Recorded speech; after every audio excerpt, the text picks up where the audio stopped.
Hey, everybody, welcome to this episode of Think Business. Looking forward to talking with CEO Kevin Surace. Kevin, you have, I got to read your bio for this one. I usually kind of dive right into a conversation, but this one's too good. You're the father of the virtual assistant and a Silicon Valley innovator, serial entrepreneur, CEO, and futurist. Inc. Magazine Entrepreneur of the Year, CNBC Top Innovator of the Decade, World Economic Forum Tech Pioneer, Chair of Silicon Valley Forum, Planet Forward Innovator of the Year nominee, featured for 5 years on Tech TV's Silicon Spin, inducted into the RIT's Innovation Hall of Fame, 95 worldwide patents, and led pioneering work on the first cellular data smartphone, the first human-like AI virtual assistant, yada, yada, yada. Interview's over, Kevin. Interview is over. If somebody were to go to your website, kevinsurace.com, excuse me, one of the things that they're going to see is that your website says elevating vision with futurism and AI insights. So that's kind of where I want to start. So thank you so much for being on the show. So let's talk AI, because I think it is phenomenal. I love it. I use it every day. I think the layman person is using ChatGPT. It amazes me how many people still are not using it. But AI is much bigger than just ChatGPT and many of the other like products out there. And so let's kind of talk maybe big picture, how companies need to be looking at this. We are recording this in October of 2025 to give it some texture, depending on when somebody ends up listening to this.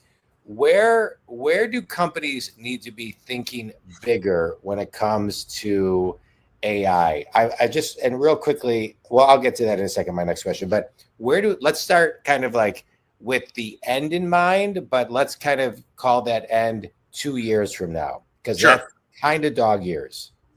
Well, I'll tell you what I say in my keynotes, and fortunately, I get to interact with, I don't know, dozens or hundreds of companies a year, right, including at the C-level. And so you sort of see where they're going and where they're not going. Here's what I can say. If you're not an AI-first company in virtually everything you do, you're going to lose to one that is, whether it's your competitor or whether it's some startup that comes up underneath you and eats you. And the reason is, if all of your employees in everything they do are using some form of AI, generative AI, targeted models, RAG, embedded, prompts, etc.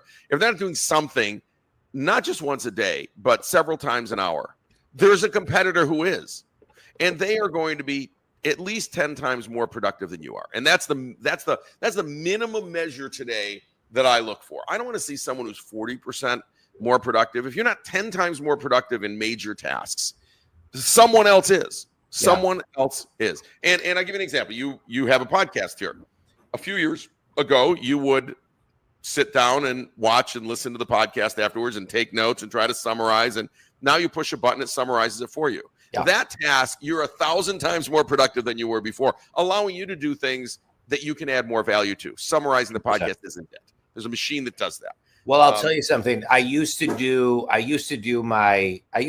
until about a month ago, I did all my podcasts live at noon. Yeah. And I stopped doing them live for the last couple of weeks, because now I do it. I take the transcript, I put it in ChatGPT, I give a flavor of what I got from the conversation, and then to your point, it takes our words and puts it something that would take me 2 hours in about a 5-minute task. Right.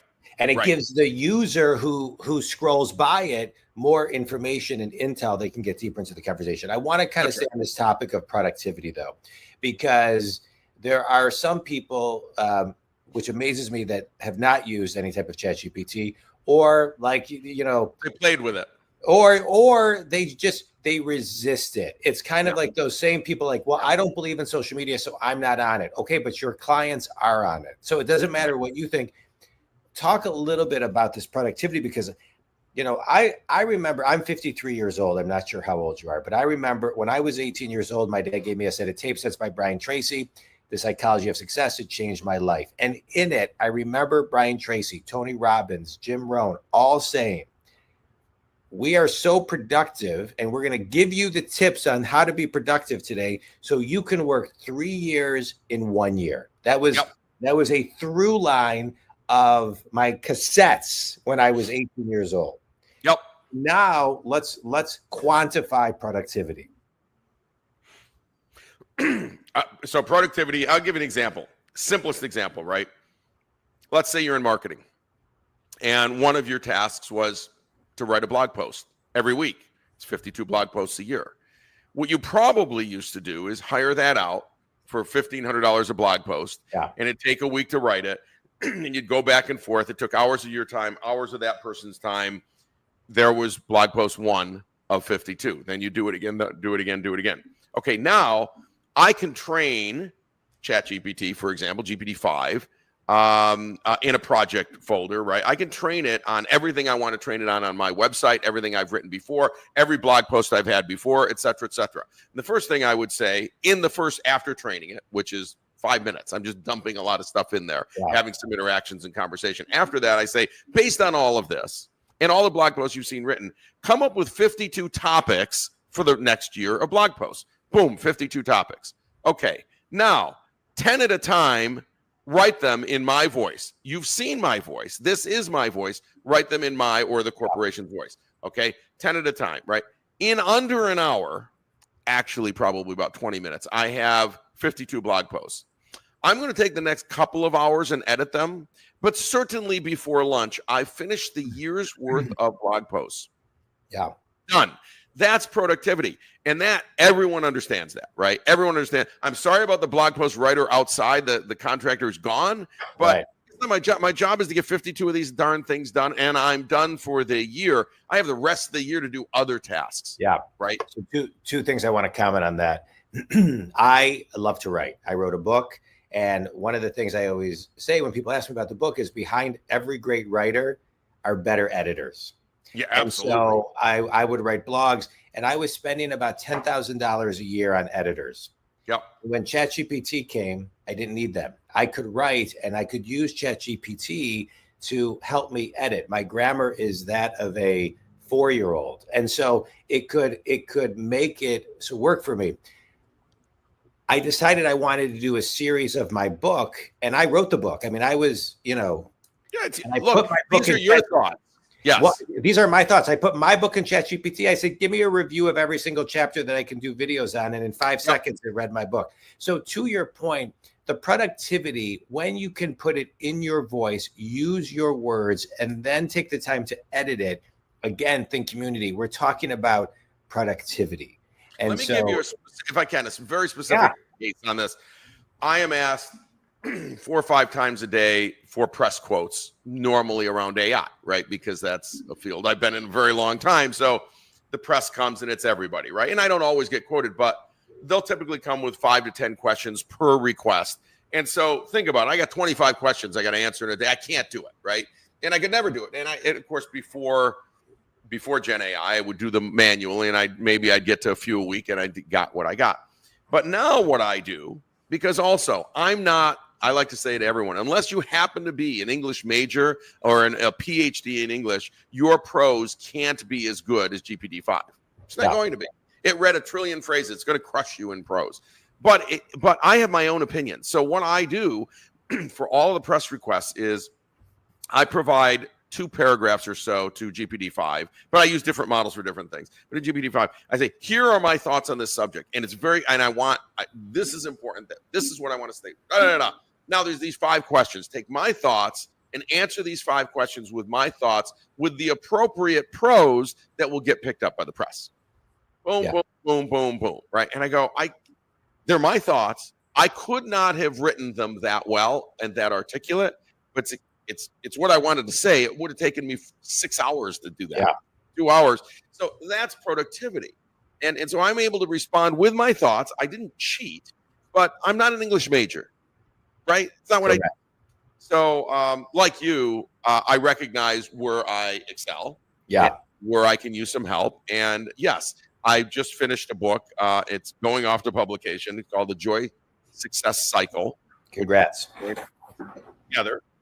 And I did have a book writer, and I had a book editor. In fact, I had 2 book editors and a 3rd editor, which is GPT-5. Yeah, good for you. Everything else, I said, how can I say it better? Here's something else, John. Poke holes in this. What's wrong with what I've said in this chapter? Who is going to poke holes in it? How do I settle that? Right. So I like to use these things in the reverse, which is poke holes in my thinking. What is wrong with my thinking? What would a competitor say about my thinking, whether it's a book or something else, right? Yeah.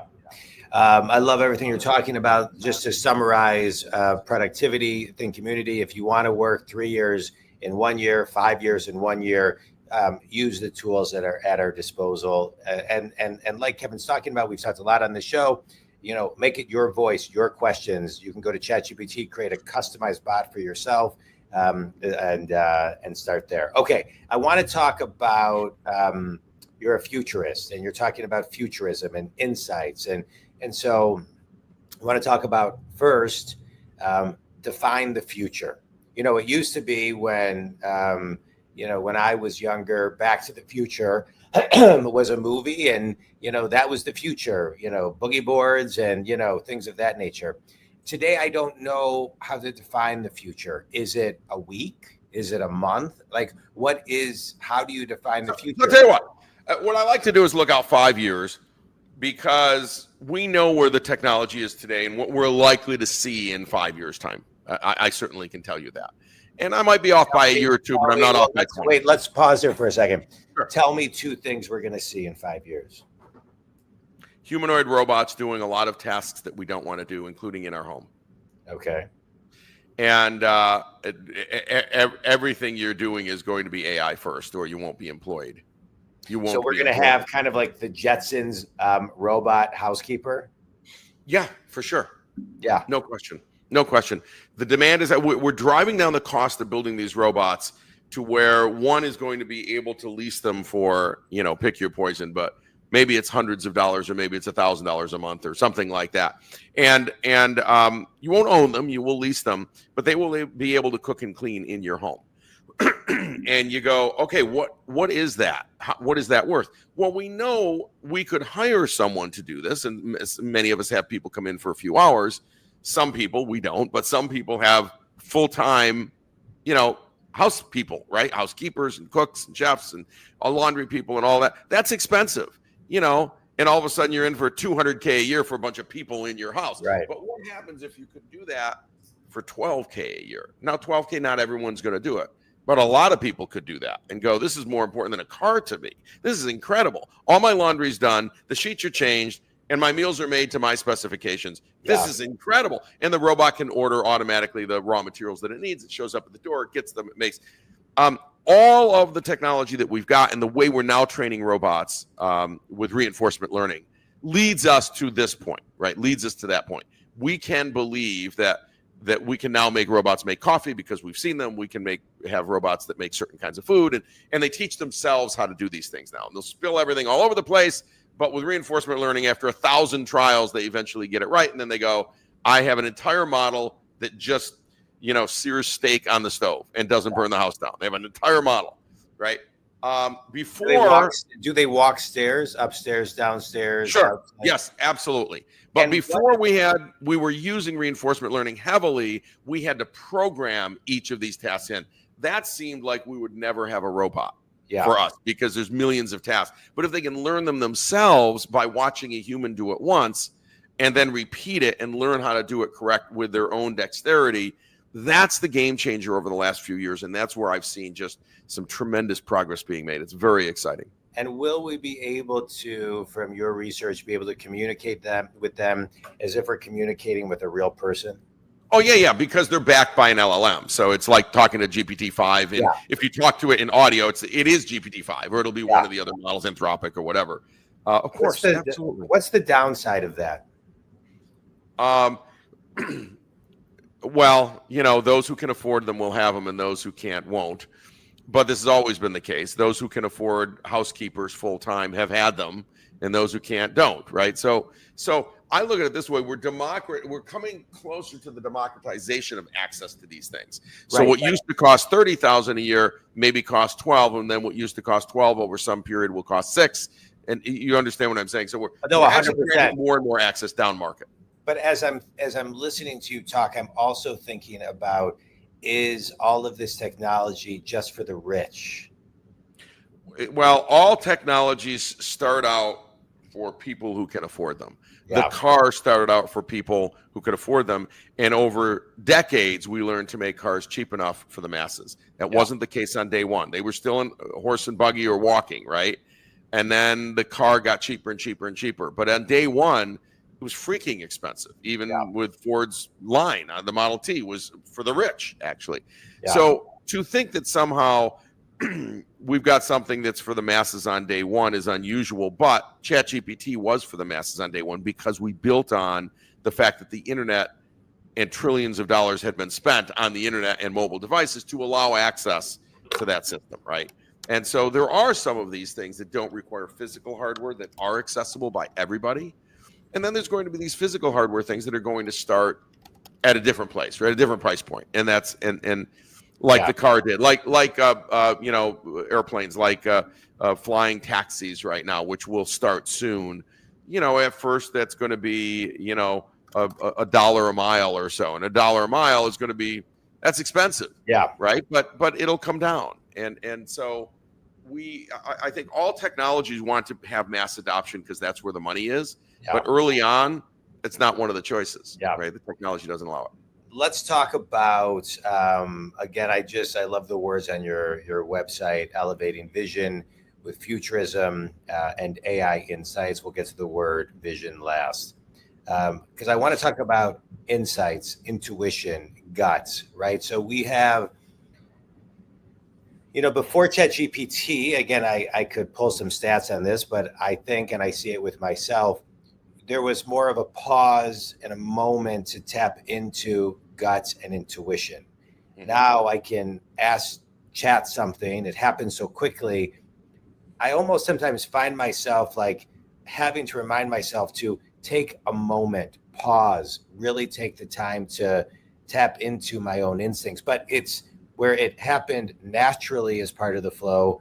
I'm finding it's now something I need to almost remind myself of.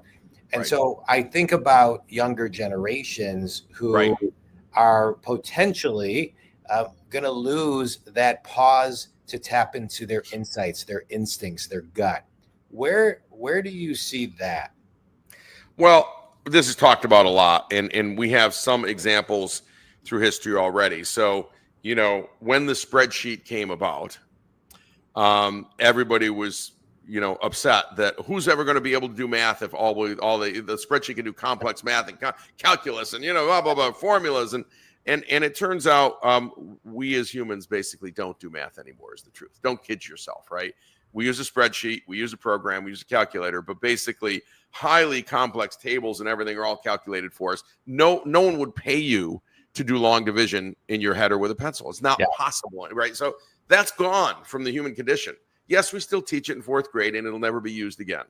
And we say that that's important to understand the fundamentals. I don't even know if it's important to understand the fundamentals. People will listen to this and write to me and get mad at me. I'm saying I literally don't know. I'm not opining on it. Yeah. It hasn't seemed to hurt anyone for the last 30 years that nobody does math anymore. Yeah. So what happens when we don't do language anymore? Language is another thing that we do, that there's a machine that does language for us. We have some of our own thoughts, but there's a machine that does the language for us. And by the way, the machine could have its own thoughts if we ask it, if we want it to, right? And so that's going to change where we spend our time, how we spend our time, what human intellect is all about. But since no one will pay you to ever write a blog post anymore, you can't think that there's value in writing a blog post by hand. Yeah. There is none. Again, with all due respect to those listening, right? Well, I just want to comment on that real quickly. I have a podcast. I get a lot of business from my podcast. I get a lot of business, mostly from referrals. No one has ever called me and said, and I've written a lot of blogs, John, I read your blog. I got to hire you. Right. I still write them and they have a place, but from an ROI, I much rather, and I shared with you a lot of money to editors. I much rather use ChatGPT to be my editor. Yes. And the ROI when it needs to be part of the landscape, but not the money making. That's right. Look, content creation is what we all do. We've got to create content and get our thoughts out there, right? And that's great. But now we have a way to get our thoughts out there 10 to 100 times faster. So do that. They're still your thoughts, do that. So what happens when kids coming up, we say, oh, no longer have any ability to critically think or this or that. I'm going to say it this way. If kids use this to just cheat and do everything for them, they will lose the ability to critically think. And the data from MIT on that study just a few months ago was stunningly clear on that. On the other hand, those who use this stuff to generate 10 times more content than they used to and read it all and absorb it all and learn it all are actually smarter, not less smart, because there's more stuff you're generating and putting out and reading, and you have to bring that in, interpret it, and check it. And if you're doing that work, you will find that your brain is sharper than it's ever been. It's fascinating, right? Yeah, I agree with all of that. All right, so now I want to get back to talking about businesses and companies. I have extra time. I moved an appointment. Okay, so I want to talk about businesses and how they're using it at scale with, AI voice and systems and processes. Yeah. There's a book I read many years ago, probably 25 years ago, called Crossing the Chasm by Jeffrey Moore. Of course, I know Jeffrey, and that is a seminal book, and it still applies today. It still applies. His book had a huge impact on me. I'm 53. I think I read it in my probably 23 years old, in my early 20s. And in it, I'll share for the Think community. I think it's as relevant today as it was back then, probably more. You have this kind of the chasm, the adoption cycle, where you have the innovators and the early adopters, of which, the innovators equate for about 2.5%, the early adopters equate for 13.5%. So in total, about 16%. Then you have this kind of chasm, this pausing moment for the early majority and then the late majority, each of about 34%, and then the laggards, which is your remaining 16%. Where are businesses, before you answer the question of, where are they going with some of the things I mentioned earlier, where are a majority of businesses? And maybe you can look at it and say small businesses, medium businesses, 100 to 500 businesses. Where are they as far as this AI adoption based on what you're saying, which I agree with, like AI first in some way, if you're not using it to be more productive, but there's larger ways than that. So, so Silicon Valley startups, AI first, and they're out to crush the world. Not a surprise. There's at least 5,000 funded AI startups, and they are using AI in every different field, every field that you can imagine. Silicon Valley innovators and very, very they're doing that. Adopters. Yeah. Then there's when you get to the larger companies, medium or larger, it's all over the map. I have met CEOs. I just spoke at a conference last week. He brought in all his senior people from around the country, and it was 800 people there or something like that. And the CEO got up and spoke and said, "Let me tell you why we've got Kevin here, because we are going to be an AI first company, and we've surveyed and we found out 20% of you are using these tools somewhat, and 80% of you aren't doing a darn thing. And that isn't going to be that way. And when we go forward, let me tell you what it's going to be. You're all using this, or some of you won't be here." It was very clear. That's it, right from the CEO. So that was my intro. And of course, I'm looking at the room and they're all looking at each other going, "I wonder who's not going to be here." I said, "You're all going to be here, because after today, I'm going to teach you how these work, why there's nothing to be scared of, what you can do today in a variety of your areas. I'm going to give you 50 different examples and the models I used and how I did it, right? And you're going to go forth and start to use this every hour.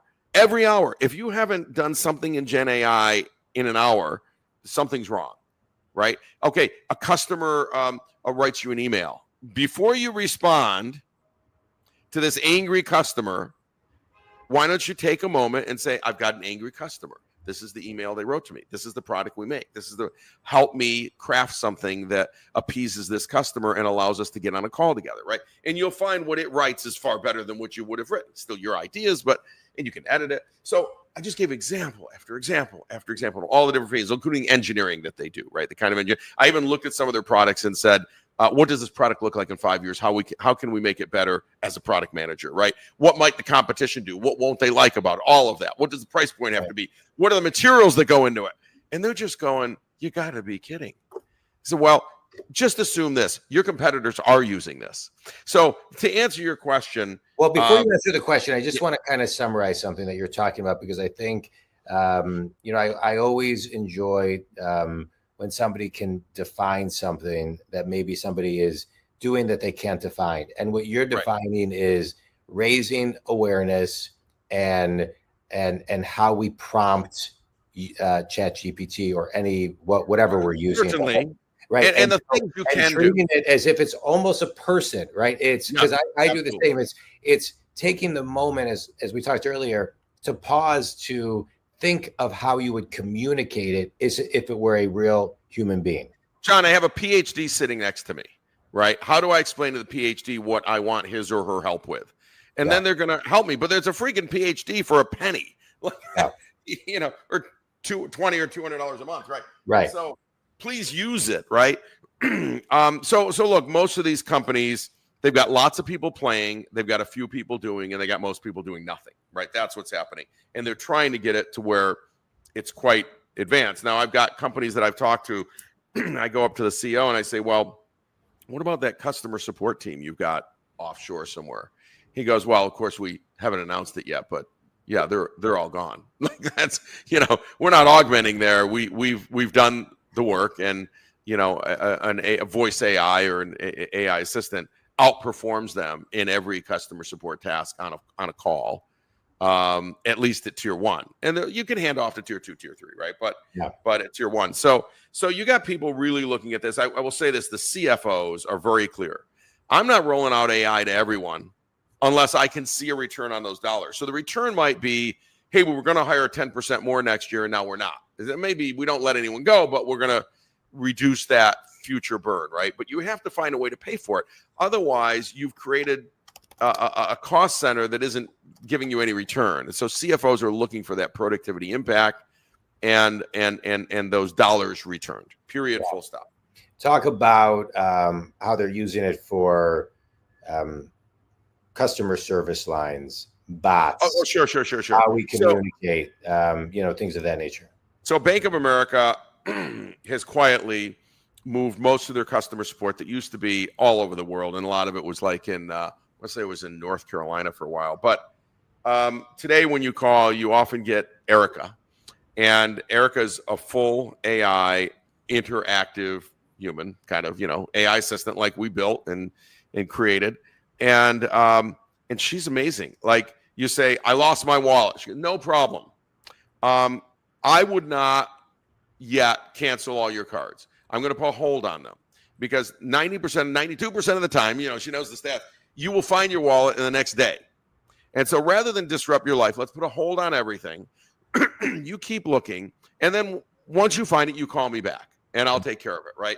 And the interaction was so seamless and so fast. And then when he called back, oh yes, I have your case right here based on your phone number. What would you like to do? Did you find your wallet? It's like, okay, it's way better than a human. It's faster than a human. And IBM and Klarna and a few other people did these stats, and the stats are incredible. They solve these problems in like 70 or 80% less time.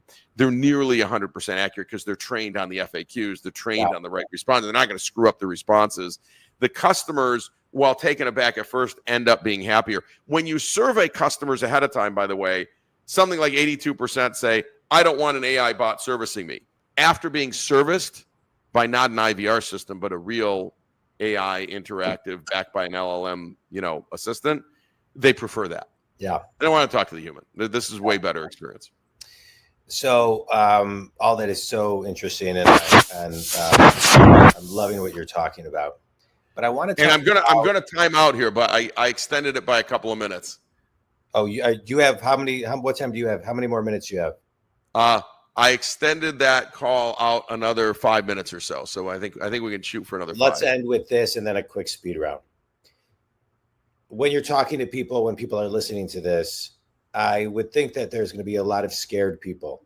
So what advice do you give them on how to either grow their skill set and get in front of things? Going back to raising awareness, what are tools and things that people who are scared of this technology, who they see their jobs maybe potentially being taken or needing less of them, what can they do to get in front of it? Absolutely. So again, we've seen this in history. Those who were scared of the wheel and didn't embrace it got run over by those who did. Those who were scared of Excel in finance ended up unemployed in finance. But those who took on Excel immediately and said, I'm actually the king of Excel, rose to the CFO position, right? Very quickly, as a matter of fact. So in AI, your job is to become the robot overlord, the AI expert in your team.